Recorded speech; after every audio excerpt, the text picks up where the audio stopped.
Okay students, so last में मुझे थोड़ा सा कफिंग हो गया था, तो इसलिए ग्यूसिपी मैज़नी, ये जो यूनिफिकेशन ऑफ इटली की हमने बात करी थी, उसमें मैंने आखिरी लाइन आपको ये बताई थी कि लोग इटालियन लैंग्वेज से ही अवेयर नहीं थे। तो आपको एक पॉइंट उसमें लास्ट में एक और जोड़ देना है कि जो विक्टर एनविल सेकंड था, उसकी वाइफ का नाम इटालिया था, लेकिन क्योंकि लोगों को इटालियन लैंग्वेज नहीं आती थी तो लोग उसे लाटालिया बोलते थे।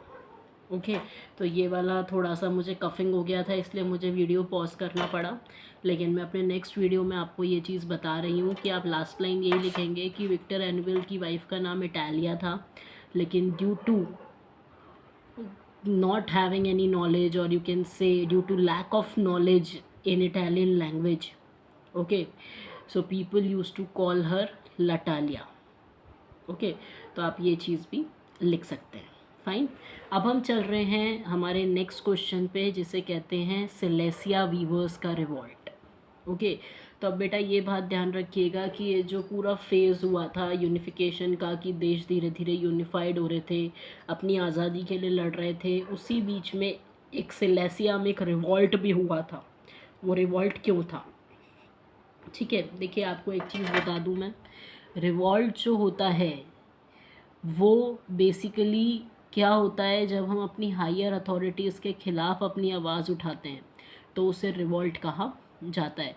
जैसा कि आपको याद होगा कि हमने अपने हिस्ट्री में पढ़ा था रिवॉल्ट ऑफ 1857। उसको वॉर ऑफ 1857 नहीं बोला गया था, उसे रिवॉल्ट ऑफ 1857 बोला गया था। क्यों बोला गया था? क्योंकि जब हम अपने हायर अथॉरिटीज़ से अपनी नाराज़गी जताते हैं तो उसे रिवॉल्ट कहा जाता है। ठीक है, तो अब हम चलते हैं सिलेसिया वीवर्स के रिवॉल्ट के ऊपर, कि सिलेसिया में वीवर्स जो थे, जो बुनाई का काम करते थे, इन लोगों को क्या हुआ, मतलब क्यों इन लोगों ने रिवॉल्ट स्टार्ट किया। ठीक है, तो 1845 की ये बात है। 1845 में जो वीवर्स थे सिलेसिया के, they started the revolt against contractors. Okay, तो ये जो रिवॉल्ट हुआ था ये वीवर्स ने स्टार्ट किया था, and that to be against contractors. और ये किसके अगेंस्ट किया था? कॉन्ट्रैक्टर्स के अगेंस्ट किया था। ठीक है, और ये सब कुछ हुआ था 1845 में। ठीक है, क्यों ऐसा हुआ था? क्योंकि ये जो कॉन्ट्रैक्टर्स थे ये क्या करते थे, इन्हें रॉ मटेरियल दे दिया करते थे, और इनसे जब काम हो जाता था तो डिलीवरी उठा लिया करते करते थे, लेकिन इनको इनकी मेहनत का जस्टिफाइड पैसा नहीं मिलता था। ये प्रॉब्लम थी वीवर्स और कॉन्ट्रैक्टर्स के बीच में। देखिए, ये 1845 में वीवर्स ने स्टार्ट किया था आंदोलन, कह सकते हैं revolt, and that to be against contractors. क्योंकि क्या करते थे ये कॉन्ट्रैक्टर्स, इन्हें रॉ मटेरियल दे दिया करते थे, और जब ऑर्डर फिनिश हो जाता था तो इनसे डिलीवरी लेकर और उसे बेच दिया करते थे। लेकिन प्रॉब्लम वीवर्स को क्या फेस करनी पड़ रही थी कि उनकी मेहनत का उन्हें जस्टिफाइड पैसा नहीं मिल रहा था। ओके, तो क्या हुआ, इस पूरे रिवॉल्ट को कैप्चर किया गया।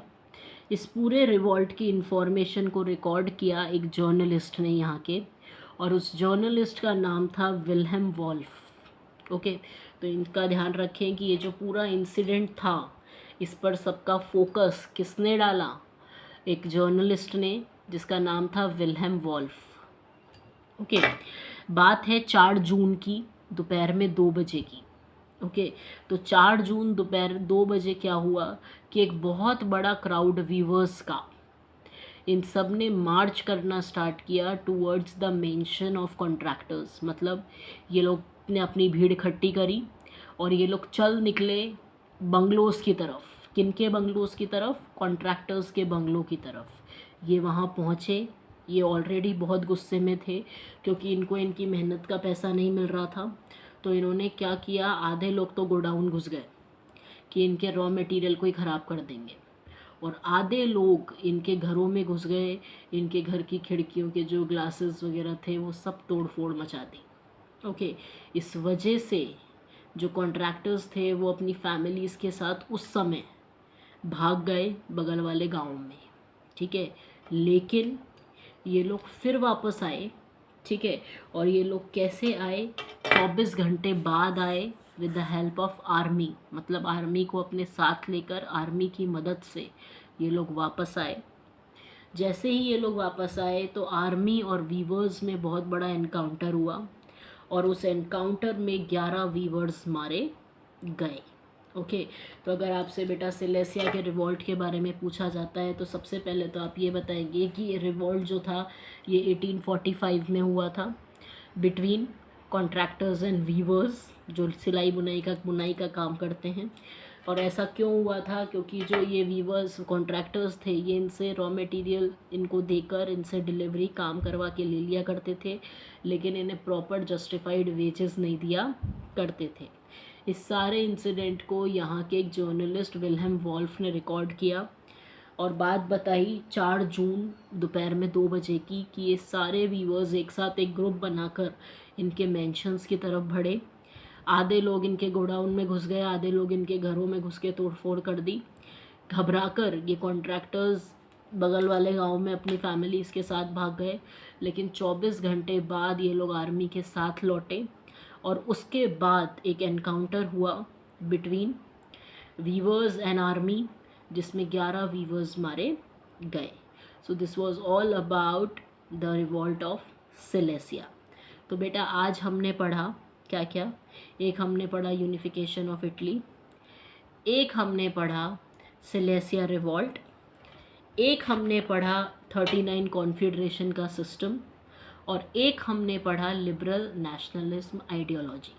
तो आज भी हमने 4 टॉपिक कवर किए हैं, जिसमें से एक है लिबरल नेशनलिज्म आइडियोलॉजी, दूसरा है 39 कॉन्फेडरेशन का अरेंजमेंट जो कि किसने किया था, नेपोलियन ने बनाया था अपने खुद के फ़ायदे के लिए, एक हमने यूनिफिकेशन ऑफ इटली की बात करी, और एक हमने करी सिलेसिया रिवॉल्ट की बात। ओके, मैं वापस से रिपीट कर रही हूँ, जब भी आप मेरा लेक्चर देखें तो एक कॉपी और पेन अपने साथ लेके बैठें, जिससे जो भी मैं कुछ बोल रही हूँ कि ये पर्टिकुलर टॉपिक है और इसमें ये बात मैं बोल रही हूँ तो उसे शॉर्ट में लिख लें। आप अगर उसे शॉर्ट में भी लिख लेंगे ना तो अपने आंसर को आसानी से फ्रेम कर सकते हैं, लेकिन आपको ये आइडिया हो जाएगा कि इस टॉपिक के अंदर मुझे ये बातें लिखनी हैं। इस तरीके से आपको मेरा चैप्टर समझ में भी आएगा, मेरा लेक्चर भी समझ में आएगा, और आपके लिए सोशल साइंस एक ईजी सब्जेक्ट हो जाएगा, जो कि मैं पूरी कोशिश कर रही हूँ बनाने की। Thank you.